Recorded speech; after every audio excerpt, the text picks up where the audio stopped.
దేవతలు లోక కళ్యాణం కోసం అవతారాలు ఎత్తుతుంటారని పురాణాలు చెబుతున్నాయి.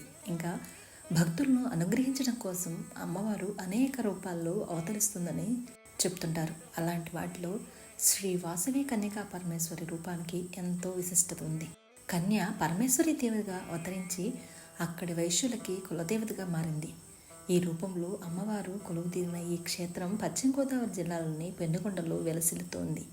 మరి ఈ వాసవి అనే కన్య ఆ పరమేశ్వరి అవతారం ఎత్తడం వెనుక పురాణ గాథ ఏంటి, ఎందుకు అలా అవతారం ఎత్తాల్సి వచ్చిందో తెలుసుకోవాలంటే పూర్తి వీడియో కోసం డిస్క్రిప్షన్లో లింక్ ఇచ్చాను, క్లిక్ చేసి తప్పకుండా చూడండి. ఇంకా మన ఛానల్ని సబ్స్క్రైబ్ చేసుకోకపోతే తప్పకుండా సబ్స్క్రైబ్ చేసుకోండి. మరి ఈ వీడియో కానీ మీకు నచ్చితే చిన్న లైక్ ఇవ్వండి. మీరిచ్చే ఈ లైకే ఈ వీడియో మరికొంతమందికి చేరేలా చేస్తుంది. Thanks for watching.